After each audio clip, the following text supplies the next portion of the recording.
Straight ahead, primary shakeup. We'll hear from Dallas Congresswoman Jasmine Crockett about her entrance to the U.S. Senate race and have reaction from Democrats and Republicans. Plus, we break down parts of her speech. Dominoes falling. Crockett's run for U.S. Senate led to a series of last-minute campaign filings for North Texas Democrats. We hear from Colin Allred about why he dropped out of the race and why he's running for Congress. Plus, we'll have reaction from Congresswoman Julie Johnson, who he's challenging. Home sweet home. Property tax relief is once again becoming a #1 issue for many Texans. We speak with Lieutenant Governor Dan Patrick about his plan to eliminate school property taxes on homesteads.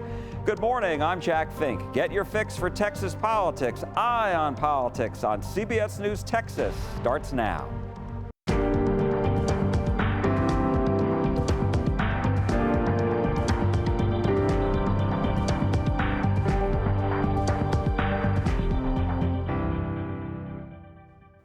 Hello and welcome to Eye on Politics on this Saturday morning. We're on today because of our coverage tomorrow morning of the BMW Marathon in Dallas. And what a whirlwind of a week politically. We'll start with the Democratic primary shakeup and Dallas Congresswoman Jasmine Crockett's entrance into the U.S. Senate race. While that may not have been a total surprise, it sure did produce some surprises.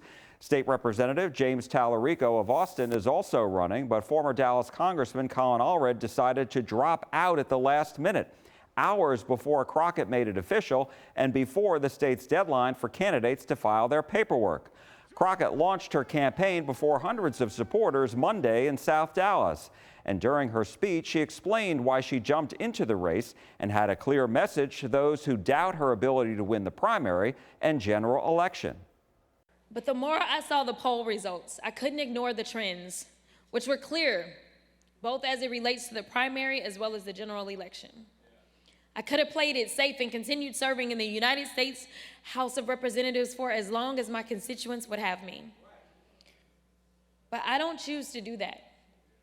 Because Texas, this moment we're in now, is life or death. It's all or nothing. It's now or never. Now, there are those that say, ain't no way, we done tried it 50 kinds of ways. Let me be clear, y'all ain't never tried it the JC way. We used to telling us what I can't do, but they have no idea what Crockett's crew will do. And so I just want to be clear, for all the haters in the back, listen up real loud. We gonna get this thing done. Crockett spoke with reporters after her speech, and I asked her about her polling, and she was vague. What exactly did your polling say about your path to victory for both the primary and the general? I will tell you that I was beating a specific candidate without even being in the race. I won't say which one. I'm guessing y'all will try to extrapolate. And I was only 1 point down from the other candidate. People respect strength. They respect people who are authentic, as everybody who's a pundit sits around and tries to figure out, how can somebody vote for Mondami and vote for Trump? How can somebody vote for AOC and vote for Trump? How can somebody vote for Obama and vote for Trump? Let me tell you something, because people are looking for real people. They are tired of these politicians that are being told what to say, when to say, and how to say it. Also during her speech, Crockett went after President Trump and incumbent Senator John Cornyn. He used to speak out against Trump, the candidate, and denounce the border wall. What happened, Big John? Because now all you're doing is bending the knee, kissing the ring, and running ads about how you vote 99% of the time with Trump. Well, John, I kept telling you, you had a 1% problem. I'm the only one who has gone toe-to-toe with Donald Trump, and there's a reason he's always got my name in his mouth. And she also spoke briefly about her priorities. Well, I'm done with politics as usual. I'm done with going along to get along, and it gets us nowhere. I'm done watching rural hospitals and public schools close their doors. I'm done watching parents be afraid to send their kids to school or the mall or the movies because Republicans have flooded our streets with guns. I'm done with the senators sitting around doing nothing while Trump takes your hard-earned money, skims your Social Security, slashes Medicare, and gives tax breaks to billionaires. I'm done. A new poll on the Democratic primary for U.S. Senate released Friday by Texas Southern University shows Crockett leading Tallarico 51 to 43%. Either Crockett or Tallarico will face the winner of the GOP primary, incumbent Senator John Cornyn, or Attorney General Ken Paxton, or Houston Congressman Wesley Hunt. Here's how this primary stands as of December 4th, according to Decision Desk HQ. Their polling average shows Paxton leads with 32%, Cornyn has 27%, and Hunt at 23%. While Democrats welcome Crockett to the Senate race, so did Republicans, but for a very different reason. Jasmine Crockett is the gift that keeps on giving. She will turn out the Republican vote at a higher level than any Democrat who's ever run for office in the history of Texas. Every Republican will come out of wherever they are next November to vote against Jasmine Crockett. As we said, there were a number of political dominoes that fell for Democrats as Congresswoman Crockett announced her run for Senate. When Colin Allred dropped out of the Senate race, he joined Congresswoman Julie Johnson in the Democratic primary for the newly drawn 33rd Congressional District, which will only now be in Dallas County. She succeeded Allred in office after he ran against Senator Ted Cruz last year. 2 other Democrats are vying for this Democrat majority seat. We asked Allred why he chose this race and why he decided against running for U.S. Senate. It was a difficult one. We put a lot into this Senate race. And also there were a lot of folks that I met along the way who put their faith in me and their trust in me and told me their personal stories within a minute of meeting me. And I felt that came with a certain level of responsibility to do what I thought was not only best for the state but for them. And I thought that a bruising primary and runoff was not in their interest, but that I could serve in another way in this newly drawn district that did not exist until the Supreme Court just recently basically said that these maps were going to stand, and that allows me to represent my home and to go back to Congress with a focus on tackling corruption and costs and what I think are the threats to the Constitution by this president in a way that was what I wanted to do in the Senate, but now I can do it going back to Congress. It's been reported that Congresswoman Crockett asked you to drop out of the race. Did that have anything to do with your decision? Well, I spoke with Jasmine, and we had a professional conversation, but that really wasn't my determining factor. What I really did want to do, though, was to think about what I thought was best for the state. You're going to be in a primary for the 33rd Congressional District.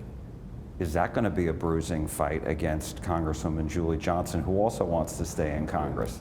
Well, I think this is part of the result of Donald Trump and the Supreme Court successfully gerrymandering our state and forcing some of these races. But what I will do in this election is running here in my home. I think I've served Dallas. I think folks of Dallas know me, and I want to show them what I can do to represent us in Congress and how I can be a strong leader from day one. I think we didn't have our best players on the field in a moment like this. We also spoke with Congressman Johnson about Allred's entrance into this primary. Well, I'm not surprised. He was dead last in the polling out of the field in that race. So he was looking for a spot to try to run again. But, I'm focused on my own campaign. We've worked really hard for the constituents in North Texas, really offering positive solutions going forward. I have a lot of bills that I've offered in the Congress to make life more affordable for North Texans, and I'm hoping to get the chance to see those through.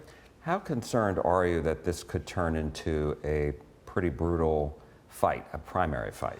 Well, I've had hard races. None of my races have been easy. When I first ran for the 115, flipped that seat, the first Democrat to hold it in 40 years. And then when I was running for Congress, I had a 10-way primary that I won outright and beat my next closest opponent by almost 30 points. So, hard races is not a stranger to me. We campaign hard. We're going to work hard for every single vote, and we're going to win this primary. And this, for Democrats, has been a game of political musical chairs. Yes, it has. Redistricting is brutal. It's hard. It's one of the worst things that can happen. And Republicans played their hand. It's time for Democrats to respond.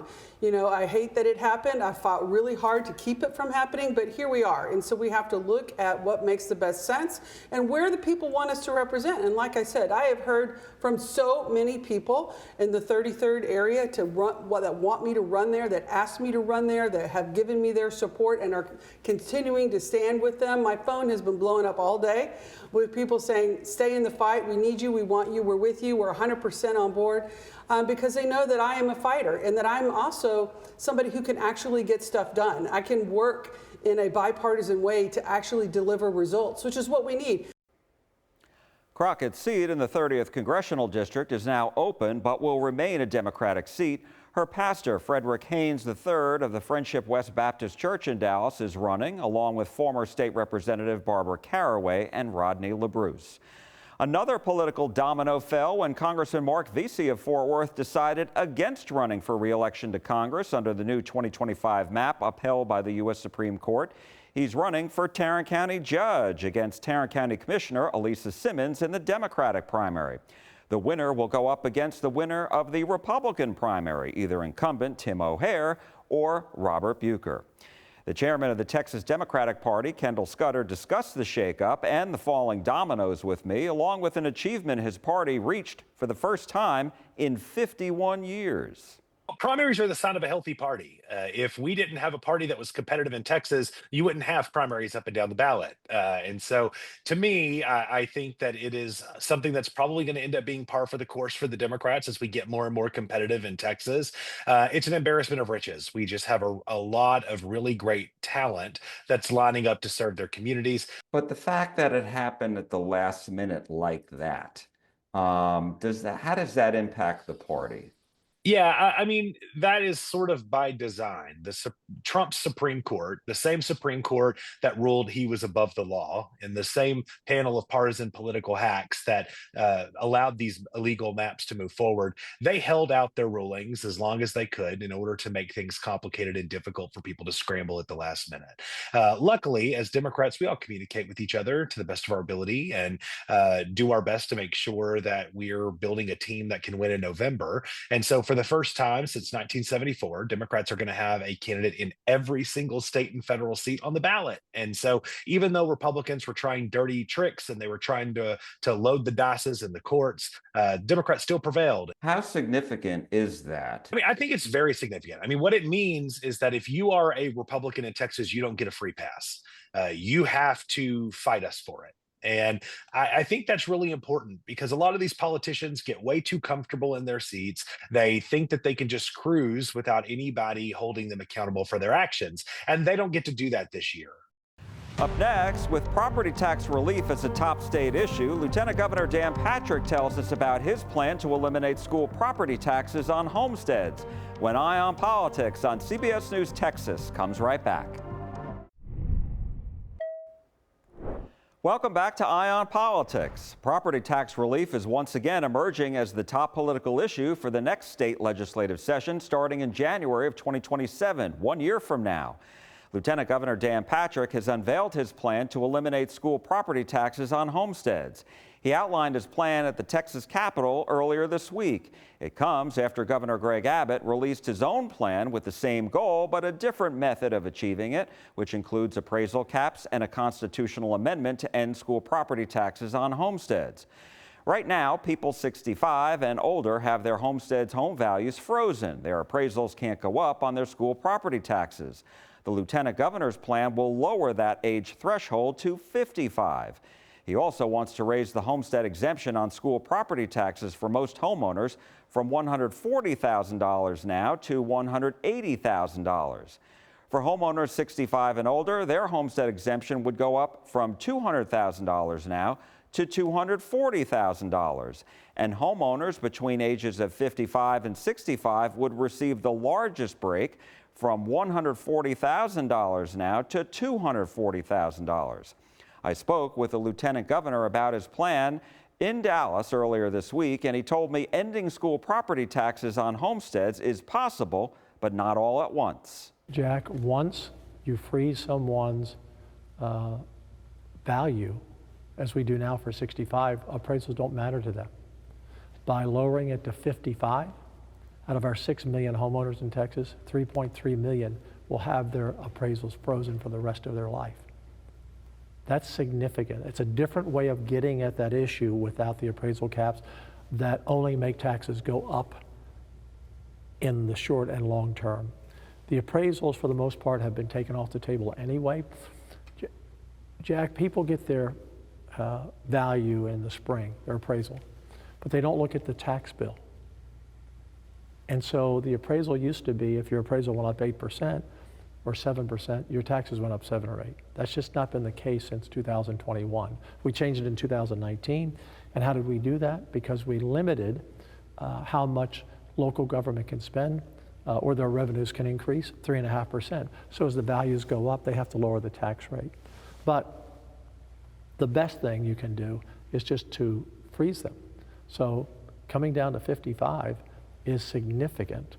And if you talk to seniors today, and you can, look, Jack, you can always go out and find somebody who's not happy, okay? But the average senior isn't paying any more school taxes for the rest of their life. That's just the fact.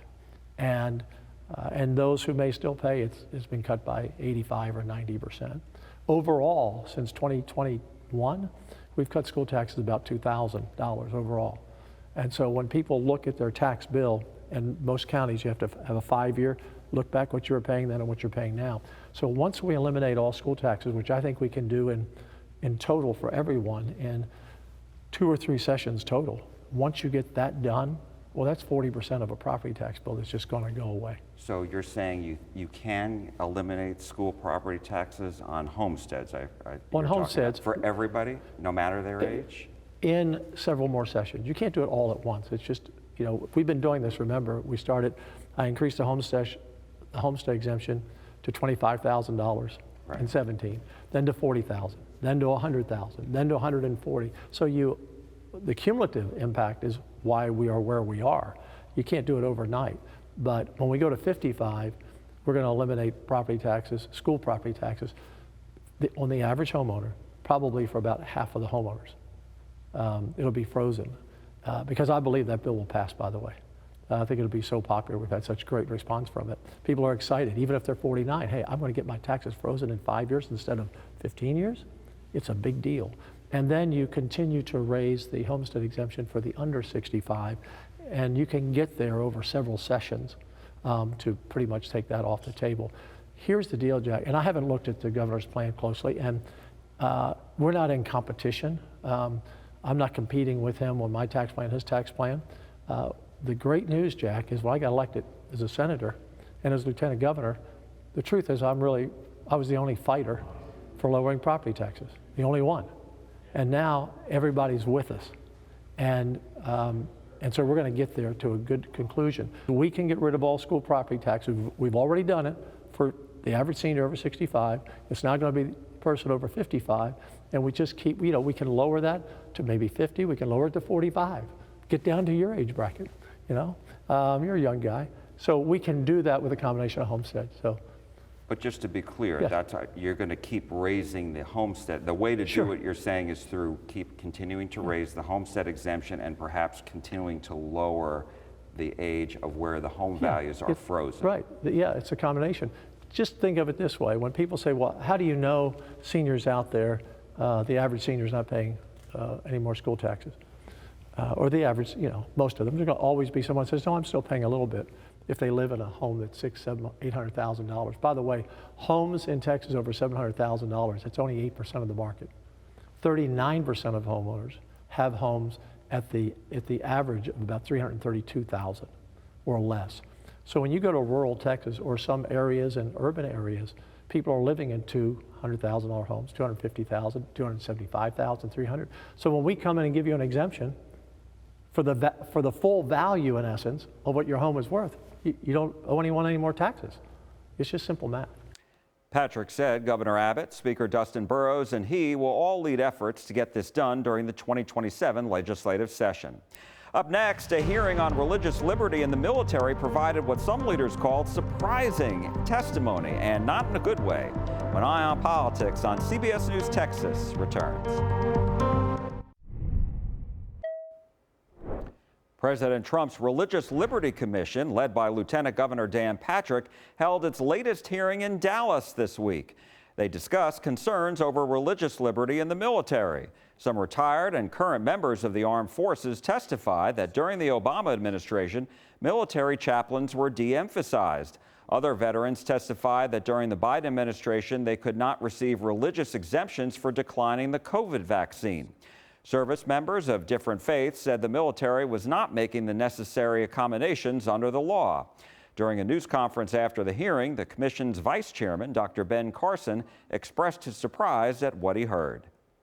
The kinds of things that were talked about are actually going on in the home of the brave, in the land of the free. How could this be going on?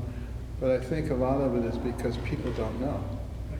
And they're surprised and astonished to hear the kinds of things that are going on.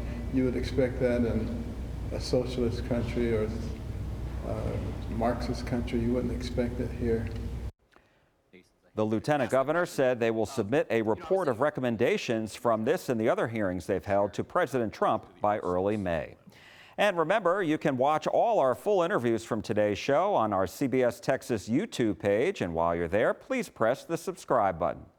That's all for Eye on Politics this week. We'll be back at our regular time next week at 7:30 Sunday morning. I'm Jack Fink. Thank you for watching. I am listening, and we are listening to you at CBS News Texas. For all of us here, have a great weekend.